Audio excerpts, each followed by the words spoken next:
Hello,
everyone.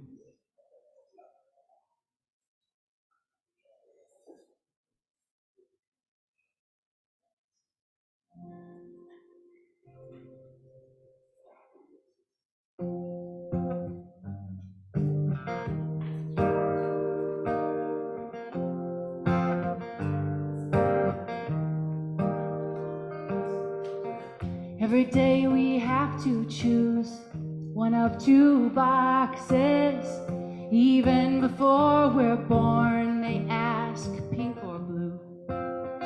Which side of the store do you shop on? What salon or barber? Will they say your name and the pronouns you use? Oh yeah, oh not everyone fits into a tux or a prom dress.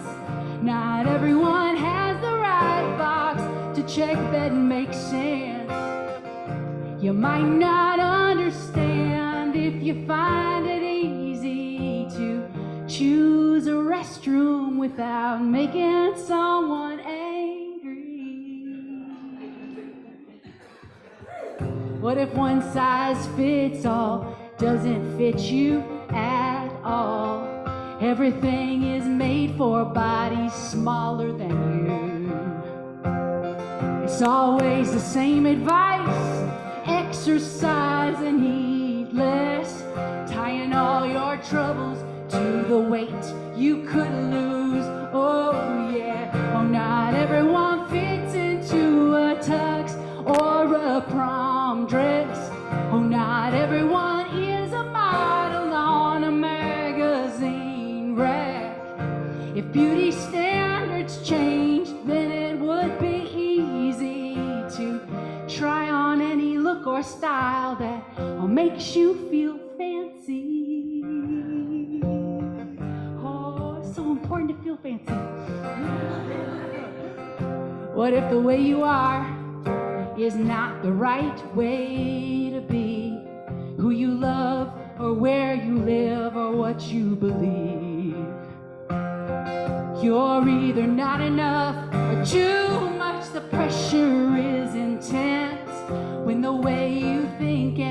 talk is neurodivergent. Oh yeah, not everyone fits into a tux or a prom dress. Oh, not everyone has the right box to check that makes sense. Could we make room for everyone to belong? Cause aren't we all better off being true to who we are? Oh, not everyone fits. Ooh, not everyone fits. Oh, not everyone fits into a tux or a prom dress. Join me. Not everyone fits.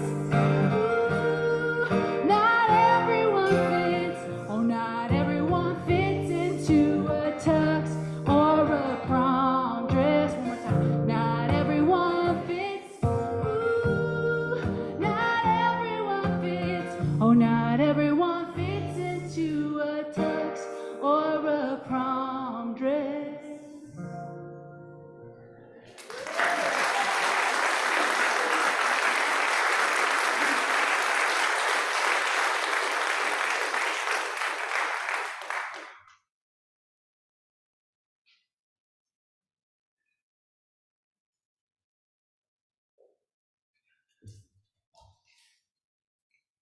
Good morning.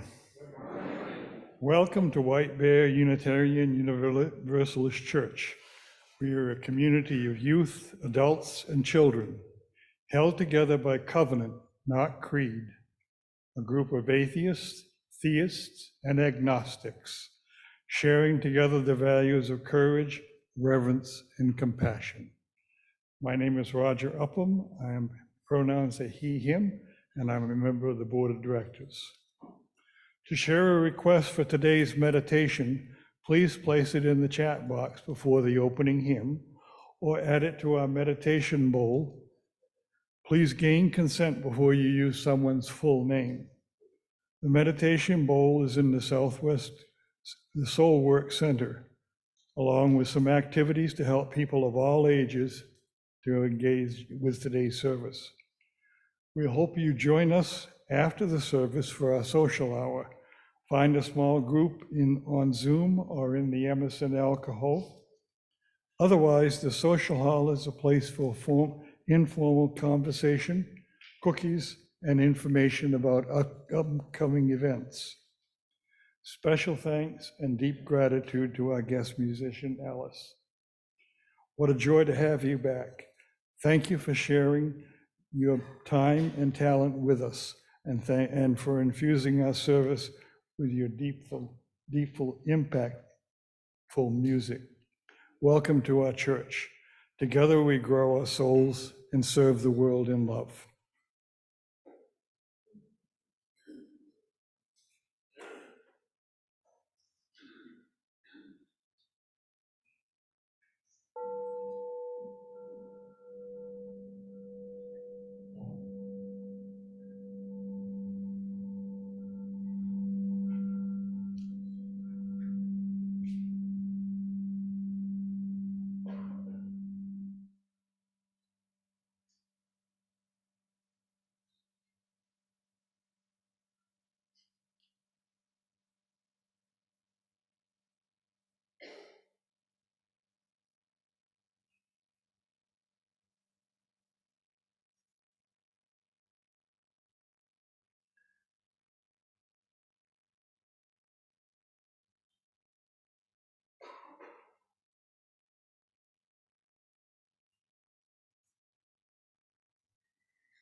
Come in.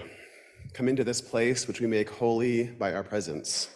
Come in with all your vulnerabilities and strengths, fears and anxieties, loves and hopes. For here you need not hide nor pretend nor be anything other than who you are and who you are called to be. Come into this place where we can touch and be touched, heal and be healed, forgive and be forgiven.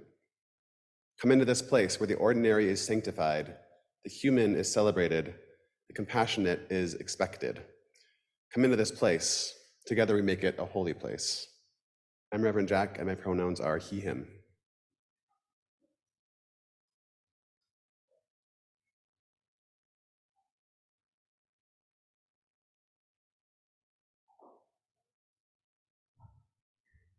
Good morning. My name is Kathy McComber. My pronouns are she, her. It is wonderful to be together this morning on Father's Day and with Juneteenth observed tomorrow. Yesterday, I worked at the welcome table for Roseville's Juneteenth celebration. It was a wonderful day, celebration, education, and a little agitation. While I regularly reflect on my assumptions and experiences and how they create the lens through which I view the world, I'm surprised by how much I miss, how little I know, how differently events can be interpreted differently. It is so natural as part of the dominant culture for us to feel that our interpretations are truth, the only truth, and that our experiences and perspectives are universal. A couple of weeks ago, the State League of Women Voters held their annual meeting, and the keynote speaker was a Black female attorney who addressed voting access and rights, voting rights, as well as racism. She spoke about her experiences as a young Black girl in the lone Black family in a very white Minneapolis suburb, and her more recent experiences as a Black female in the law profession. She mentioned recently being invited to join the board of a large healthcare system. While she knew why she had been asked, it startled her when she arrived for the interview and saw the word diversity next to the place where she should sign her name. She signed in and stayed for the interview and declined the position. At one point in her remarks to us at the meeting, she spoke about the Get Out the Vote door knocking campaigns that she and her family would participate in. And she mentioned that they would never approach a home flying the American flag. She felt very strongly that to do so would be dangerous for them, could be dangerous for them, that this display could well mean the household had a conservative and perhaps even white supremacist perspective. I was stunned. I regularly fly the flag on Memorial Day, on Flag Day, which is my grandfather's birthday, Independence Day, and while I do recognize that some politicians more politically conservative than I appear to think that the flag is identified with their party alone, I wouldn't want their perspective to trump mine. That was slyly pun intended. I didn't want to dispute her statement, but it made me very curious about this different, unfamiliar perspective. Following her talk, I lined up to thank her and ask a bit more about the flag story. I realized that no matter how often I examine my thinking, I must seek out and listen for those experiences that I have not had, and that I need some new flags. Today, we light the chalice for seeking, listening, and widening our lenses.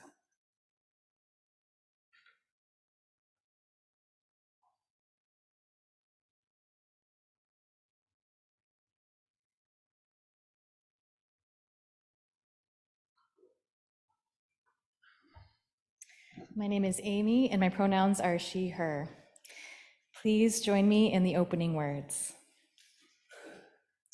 Love is the spirit of this church, and service is its law. This is our great covenant, to dwell together in peace, to seek the truth in love, and to help one another. Our hymn is Draw the Circle Wide. Please rise in body or spirit.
Good morning. So for the story this morning, I sometimes like to share just a glimpse into what it is we do together with our children and youth in our religious education circles. In these programs, the time we spend together is anchored in ritual. With children and youth, we take the time to narrate through these rituals so that together we can have a deeper understanding of what they mean. So when we light the chalice, we understand that it calls us together into a sacred space. When we share our joys and sorrows, we understand that we are called to listen and be present with one another. And when we take time to build altars together, we understand that we are creating a space to hold reminders of our individual and collective stories, where we came from, who we are, what we value, what we hold high. We might place special items that help to tell our story, items that make tangible where we have been, lessons we have learned, people and communities that we love, and people that love us. We might add a picture of a loved one or even someone we did not know at all so that we can remember them and remember to honor them. We might add stones and flowers and candles to represent our hopes, our prayers, our deepest sorrows, our joys, our anger, our hope. We might write down our prayers on slips of paper or words to remind us of important people or values. And sometimes we might have moments where words and prayer do not come easy. So instead, on our altars, we just light candles to help us find a way or remind us of the really hard work that we have ahead of us. Our altars are places, we say, that you can come back to whenever you are feeling lost or sad or angry or need a reminder of where you have been or where you hope to go or the people and communities that hold you in love. These altar spaces, these spaces we tell our children and youth are where we place reminders of who we are, what we value, so that when we are ready to leave our altar, the way ahead maybe seems a little more clear.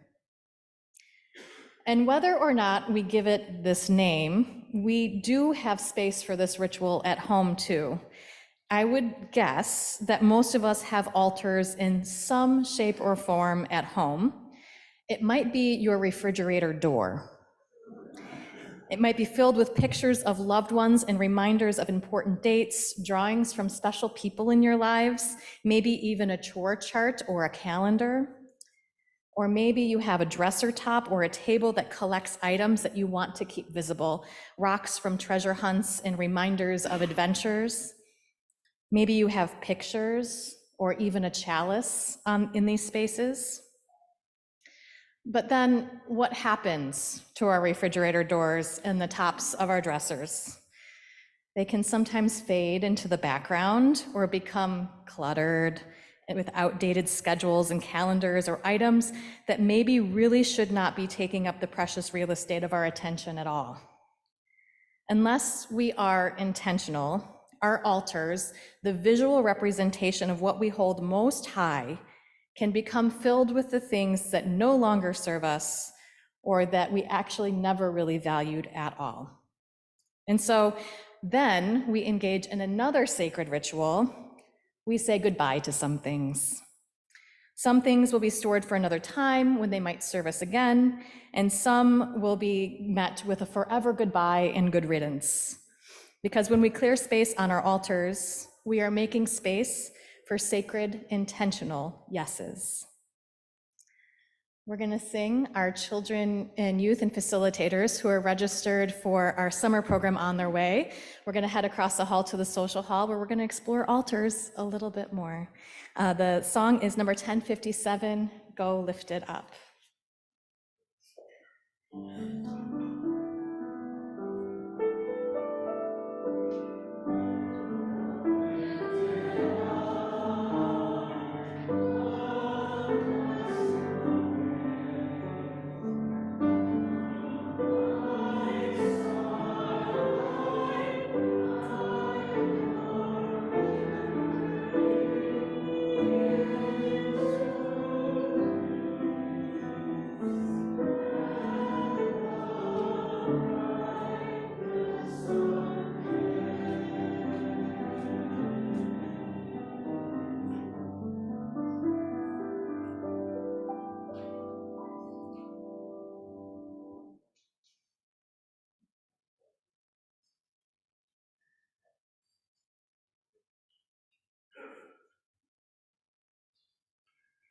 This congregation is sustained by the generosity of the people who call this place home. By giving this morning's offering, you are giving giving life to the programs and services that make this community special. In addition to putting your contribution in the collection basket in a moment, you can also donate on the WBUUC webpage, send a check or leave a check in the lockbox outside the front office, or use the text to give option in your order of service or in the Zoom chat box.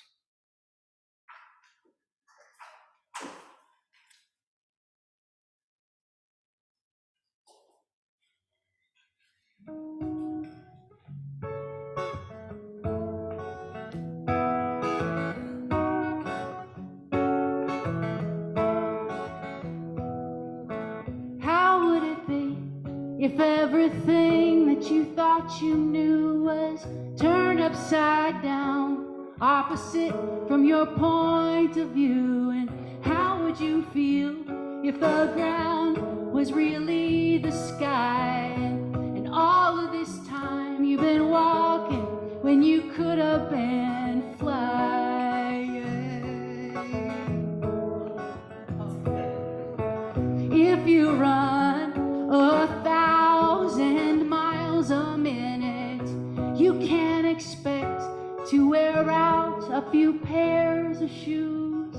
If you forget how to love and take it for granted, you can't expect to wear out people close to you. And what if all the birds were flying just to show us?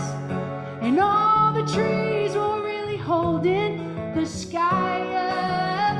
And everything that you do matters somehow. What if heaven and hell was right now?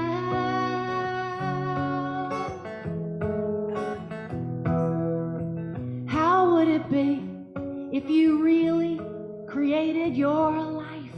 Stories you told, the good and bad, that they come alive. And how would it change if your words were like nails and wood? You build your house, but you forget that it's just a house. You can rebuild it. Oh yes, what if all the birds were flying just to show us?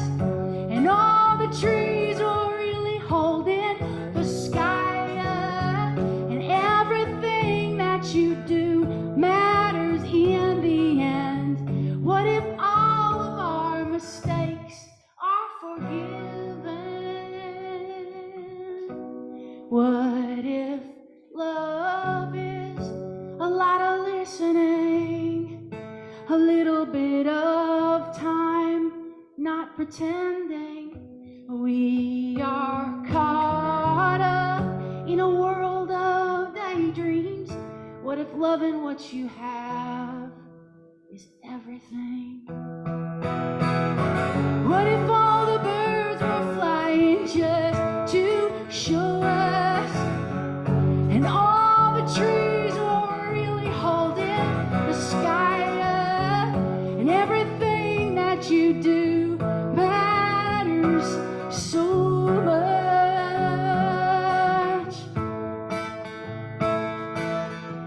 How would you change your life? Oh yeah. Ooh.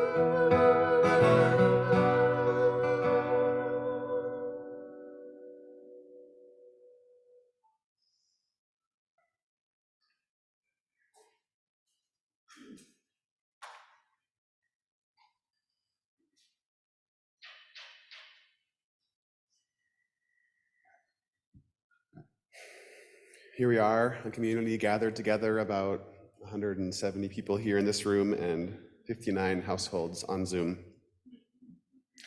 Let's pause for a moment of stillness and prayer, meditating on the joys and sorrows that we all bring into this space. Spirit of life, spirit of love, spirit of mystery and wonder, we gather today on the cusp of summer with its heat and humidity and occasional storms. In our own bodies, we feel that pull of heat, of budding fruit, of desire for new life. New shoots are sprouting green within us and around us. May we find stillness and balance amidst the turbulence of summer. May we hold fast to the single strand of who we are through our ever-changing surroundings. As we feel the cycle of nature, the cycle of our calendar year, we still recognize the cycles of life and death evolving, ever revolving around us. We honor and celebrate many rites of passage and holidays this month. We honor a new understanding of parenting and masculinity today. We also celebrate Juneteenth and Pride Month, holidays centered on liberation and inclusion.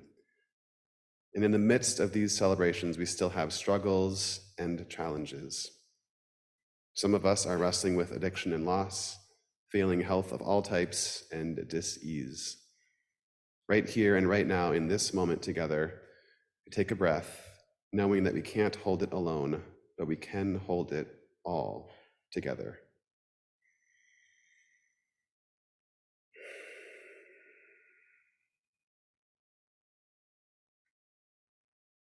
This morning, this community is holding in light and in love Reverend Rogers' wife, Amy, who is home from the hospital and recovering from large pulmonary embolisms in both lungs. Prayers of healing and recovery are welcome, as well as your patience, as Roger takes some time away to care for his family. Mara Mellum's newborn grandson, Charlie, is in the NICU on oxygen.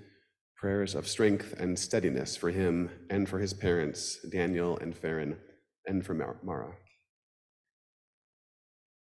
Someone asking for support for a dear friend who had open heart surgery at Mayo last week. And someone else whose mother just found out that she needs hip replacement surgery.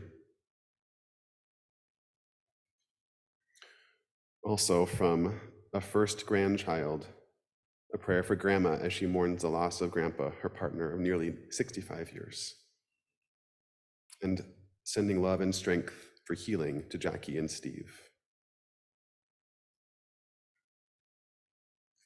And now we speak out loud the names of those being held in extra care this morning.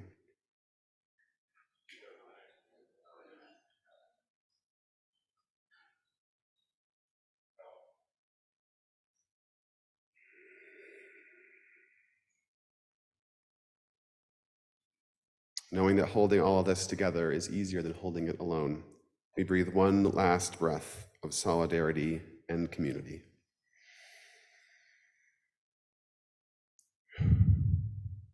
May it be so. Amen.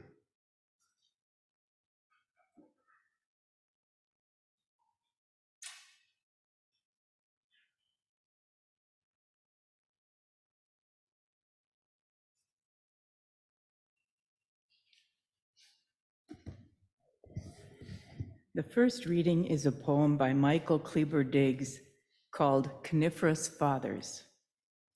Let's fashion gentle fathers, expressive, holding us how we wanted to be held before we could ask, singing off-key lullabies written for us, songs every evening like possibilities. Fathers who say, this is how you hold a baby, but never mention a football. Say nothing in that moment, just bring us to their chests naturally without shyness. Let's grow fathers from pine, not oak. Coniferous fathers, raising us in their shade. Fathers soft enough to bend. Fathers who love us like their fathers couldn't. Fathers who can talk about menstruation while playing a game of pepper in the front yard. No, take baseball out. Let's discover a new sort of fathers as varied and vast as the superior forest. Let's kill off sternness and play down wisdom. Give us fathers of laughter and fathers who cry, fathers who say, check this out, or I'm scared, or I'm sorry, or I don't know. Give us fathers strong enough to admit they want to be near us. They've always wanted to be near us. Give us fathers desperate for something different. Not Johnny Appleseed, not even Atticus Finch. No more Rolling Stones. No more lazy boy dads reading newspapers in some other room. Let's create folklore side by side in a garden, singing psalms about abiding. Just that, abiding, being steadfast, present, evergreen, and ethereal. Let's make the old needles soft enough for us to rest on, dream on, next to them. The second reading is The Sun Never Says by Hafiz. Even after all this time, the sun never says to the earth, you owe me. Look what happens with a love like that. It lights the whole sky.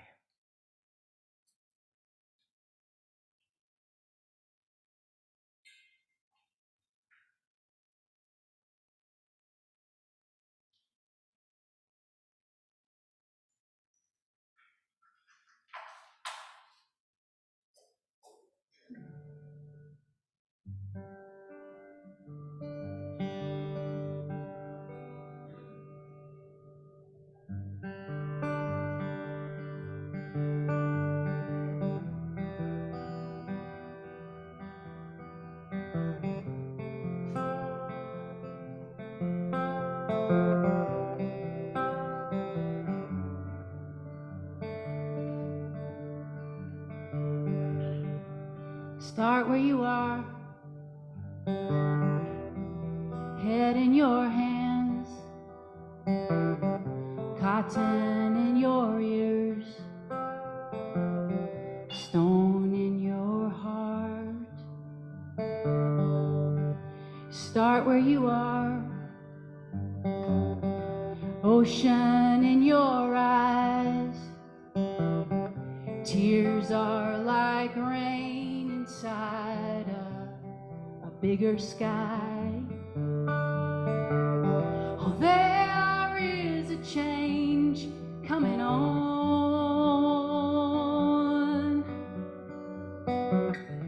There is a chance to wake up to what is going on. Start where you are, thinking you know, falling on your face, you can see the road. Start where you are, wherever it is. Oh, loving can break your heart, but fear will do you in. Oh, there is a change coming on.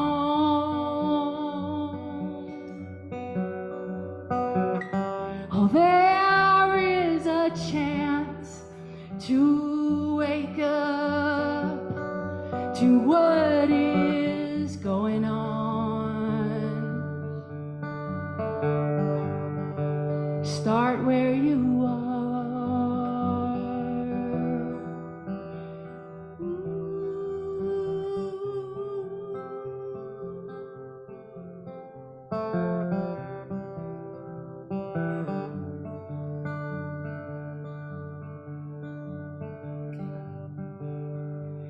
Start where you are. I say to myself,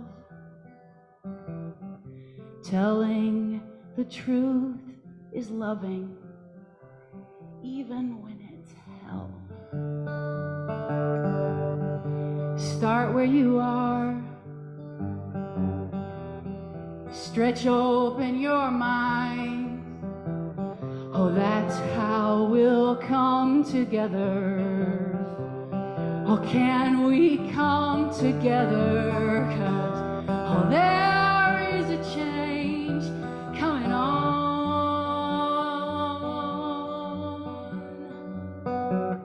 Oh, there is a chance to wake up to what is going on. Start where you are.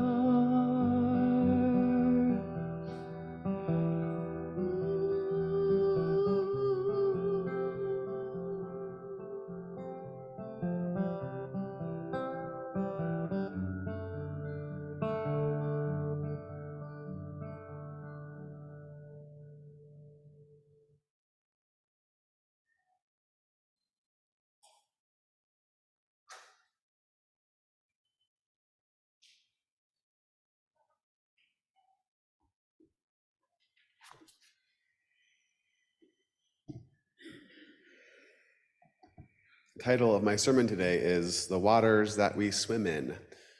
And it's from a short story, or really more of a joke, from David Foster Wallace about two fish that are swimming along, minding their own business. An older fish swims by them and says, "Morning, boys, how's the water?" And then swims away before they can even answer. And the two fish just keep swimming for a while until one of them finally looks at the other and says, "What the heck is water?" And the whole point of this story is that sometimes we don't even know what it is that we're swimming in. And culturally, we're swimming in a lot of junk. And if we don't name it, we can't push against it or undercut it. So here we go. Let's push against some of the currents of our culture that need resistance. Last month on Mother's Day, Roger said, "This is not a Mother's Day sermon, but happy Mother's Day to all who celebrate." And then he went on to preach a sermon that was not about Mother's Day. When I heard that a month ago, I knew that I'd be preaching today on Father's Day, and I took a note of that. I thought I might just do the same, but it turns out I didn't. Today I have the privilege of preaching a sermon on Father's Day, which is also the day before Juneteenth, and which also lands on Pride Month.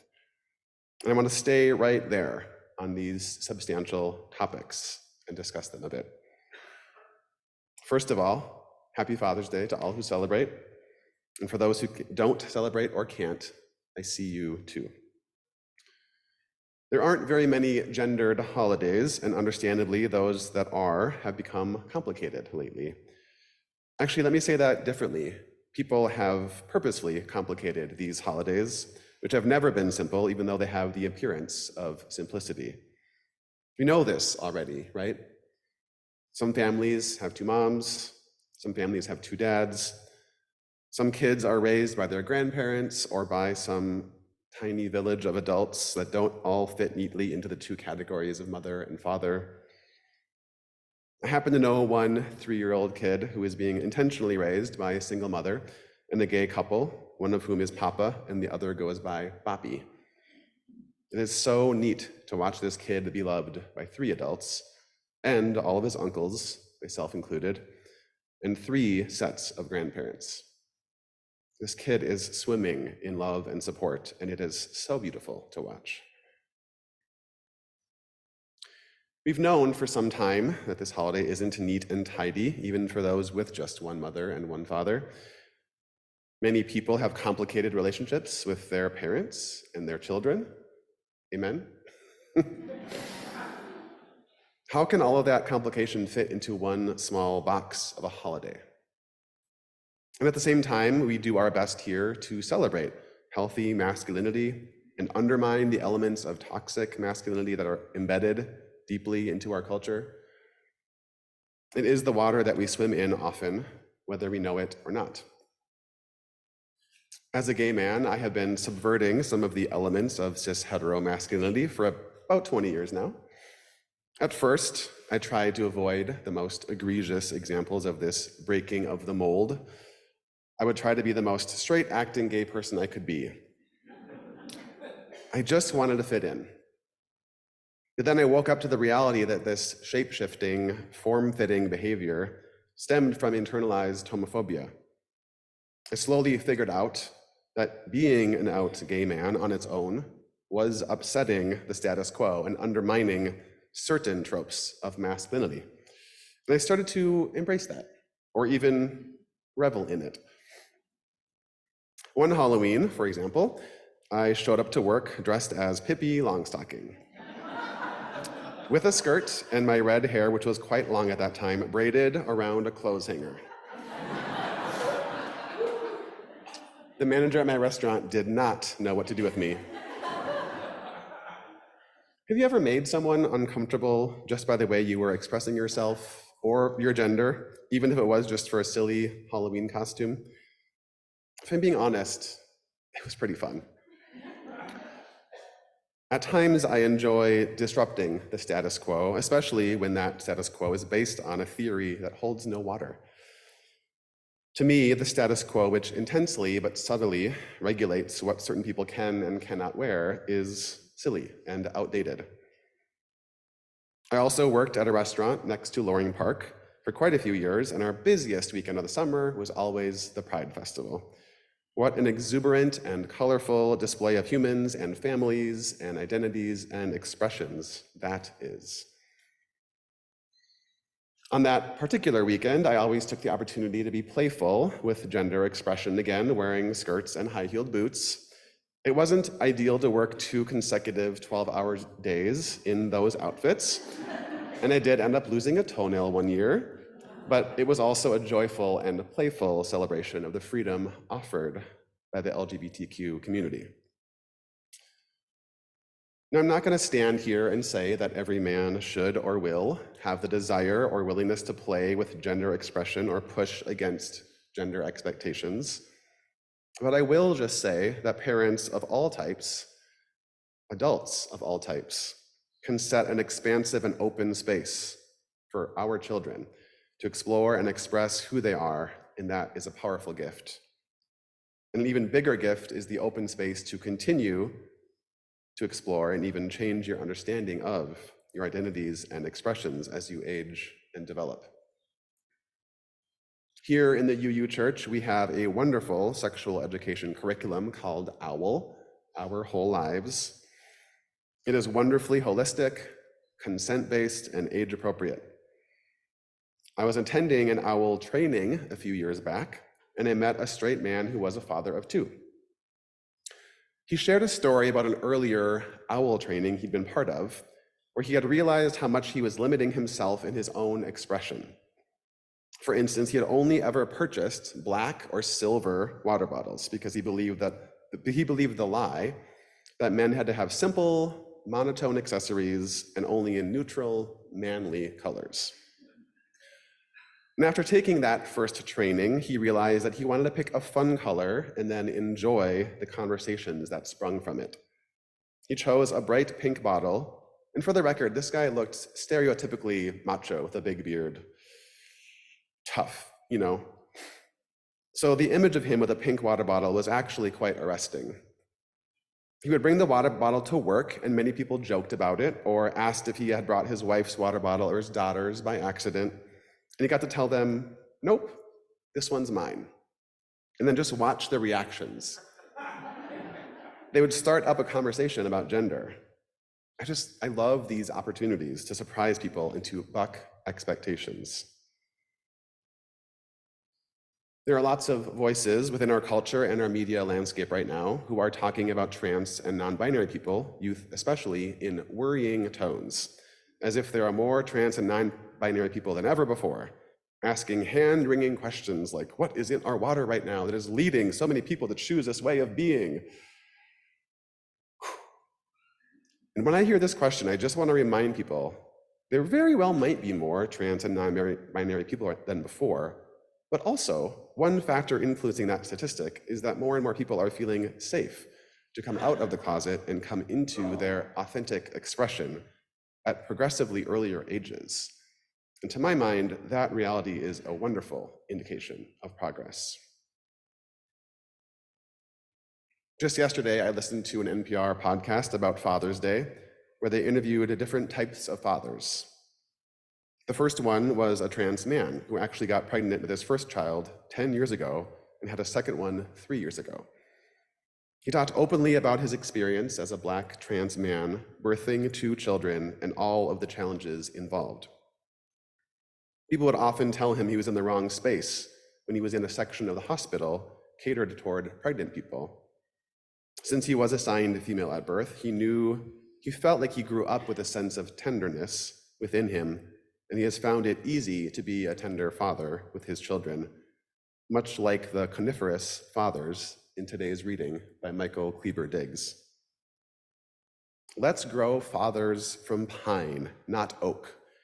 Coniferous fathers raising us in their shade, fathers soft enough to bend, fathers who love us like their fathers couldn't. Let's kill off sternness and play down wisdom.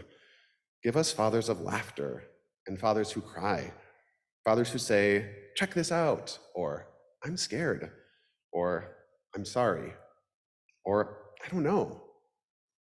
Give us fathers strong enough to admit they want to be near us. They've always wanted to be near us. In the podcast, the hosts also interviewed a military father who ended up leaving the military because he just couldn't stand his terms of deployment when he was so far away from his children. He wanted to be there for them, and he was willing to say that and to do it. I think a lot about the way fathers and men and masculinity are portrayed in our media, and also the way they are presented in actuality by men in real time. And it's not very pretty, and it's causing problems. And I include myself as part of that problem. The water that we swim in needs to be acknowledged and interrogated. I have a quick anecdote, and really it's more of a confession. I'm still working to dismantle the automatic assumption when someone tells me about their doctor or lawyer or electrician not to picture a man. I know mentally not to do this. I personally visit primarily female doctors, but it is still ingrained in me. It has been the waters I swim in and have swum in since I was young, and it will require me to actively swim against that current. I need to keep questioning it. Maybe you do too. Another current that needs resistance is the tendency toward white domination and white supremacy. In so many ways and in so many spaces, whiteness is the default and the dominant assumption often. And this has been slowly and blessedly changing in some small ways, but there's still so much progress left to work toward in ourselves and in our institutions. Which is why I'm glad that this church and many other UU churches have adopted the 8th principle, making that commitment explicit. Returning back, though, to that same anecdotal confession, if I'm being brutally honest with myself, I have to admit that my default image of a generic doctor is still a white man with a lab coat. Again, I have seen and known and even been friends with doctors of color, and they are across the whole gender spectrum. But growing up, each and every one of my doctors and dentists and primary physicians was a white man. Now, granted, I grew up in a small county in northern Minnesota where 96% of the population was white, but still, our world has changed a lot since then. And I would love to change my assumptions with the times. Which brings me to Juneteenth. Happening tomorrow, the newest federal holiday that was established since Martin Luther King Jr. Day. This day commemorates the day in 1865 when enslaved people in Texas were finally told about the end of the Civil War 2 months after it ended, which essentially announced to them their freedom, their liberation from enslavement. We are approaching the 160th anniversary of this day, and I hope and pray that all of us use this day as a chance to educate ourselves and talk more about the conflicted history of the nation. Just like in Kathy's story, I hope we are able to broaden our lens and listen to and learn from the experiences and perspectives of others. Today especially, that might be listening to fathers and parents of all types and sizes. Tomorrow, it might be people of color on Juneteenth. Later this month, it Will be queer and trans people celebrating the 65th anniversary of the Stonewall riots in New York. Wherever it is, let's broaden our lenses. May we move toward being a people focused on and working toward liberation against oppression. May we talk openly about our past wrongs and share tenderly about our hopes for a progressing future. May we build a love as big as the one that Hafiz references in his poem. Even after all this time, the sun never says to the earth, "You owe me." Look what happens with a love like that. It lights the whole sky. May it be so, and make it so. Amen. Our closing hymn is number 1053, How Could Anyone? And we'll sing it twice through.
Please join me in the closing words.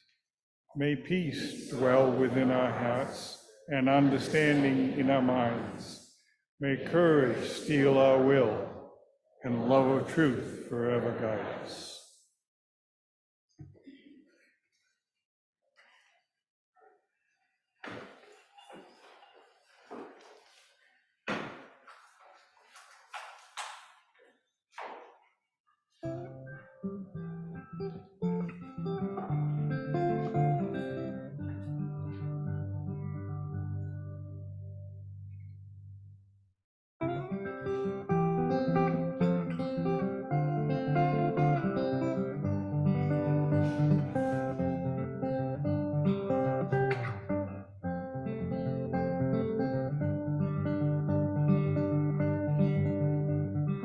Wish for you to be free from doubt. When you feel left behind or left out, when the world seems brighter everywhere else, and your mind is lost inside a wishing well. Right on time, you are right on time, you're right on time.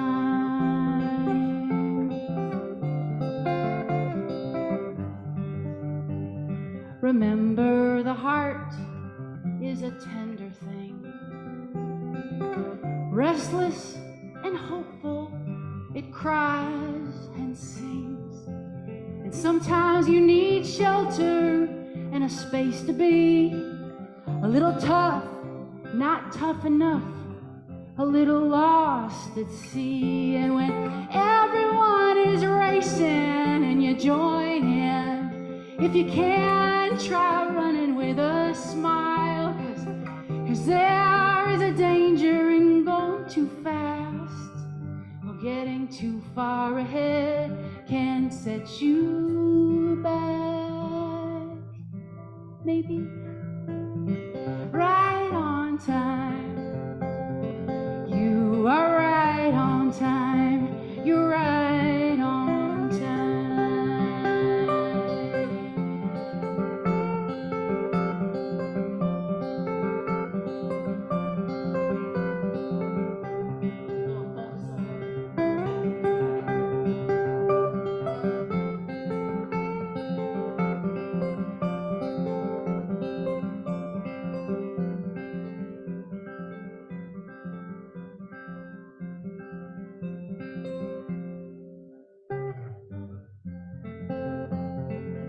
You are right on time. You're right on time.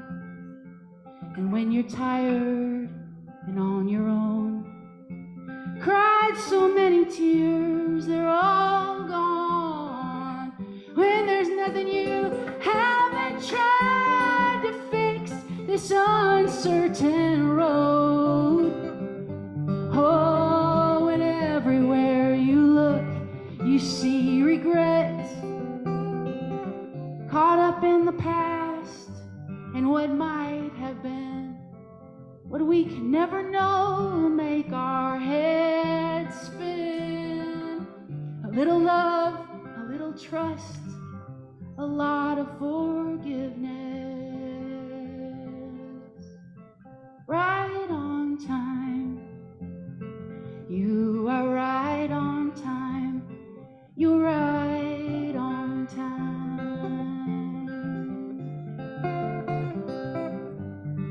What if we're right on time? We're right on time.